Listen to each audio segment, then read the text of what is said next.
பொறுப்பேற்றிருக்கீங்க. Okay, எப்படி இருக்கு? Indian national Congress கட்சியினுடைய கோவை மாநகர மாவட்டத்தினுடைய சிறுபான்மைத்துறை மாவட்ட தலைவராக நான் பொறுப்பேற்று 1 மாதம் நிறைவடைய இருக்கிறது. இந்த பொறுப்பேற்றிருக்கிறது மிகவும் மகிழ்ச்சியானது. காங்கிரஸ் கட்சியில் எண்ணற்ற பதவிகள் இருக்குது. இருந்தாலும் சிறுபான்மைத்துறைங்கிறது எனக்கு ரொம்ப பிடித்தமானது. நான் சிறுபான்மைத்துறை சார்ந்தவன். சிறுபான்மை மக்களுக்கு ஏதேனும் நல்ல பணிகளை செய்ய வேண்டும் என்ற நோக்கத்தோடு இந்த துறைக்கு நான் வந்திருக்கேன். இதன் மூலிமா நாம் இந்த கோயம்புத்தூரில், அதுவும் தமிழகத்தில் குறிப்பாக கோயம்புத்தூர் ஒரு சென்சிட்டிவான பகுதி தான். இதில் பிஜேபி அரசியல் மிகவும் மோசமாக முன்னெடுப்பாங்க.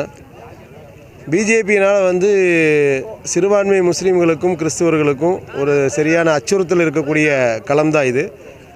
இந்த காலகட்டத்தில் நம்ம சிறுபான்மைத்துறைக்கு மாவட்ட தலைவராக வந்திருக்கிறது ஒரு சவாலானதாக இருந்தாலும் அந்த சவாலை எந்தெந்த நேரத்தில் எப்படி பயன்படுத்தணுமோ அதை அவ்வாறு இங்கே கிரிக்கெட் மைதானத்தில் வீரர்கள் எப்படி பேட்ஸ்மேனுக்கு தகுந்தாற்போல் பால் போடுவாங்களோ அதை தகுந்தாற்போல் நம்முடைய பணியை நாம் மேற்கொள்வோம்.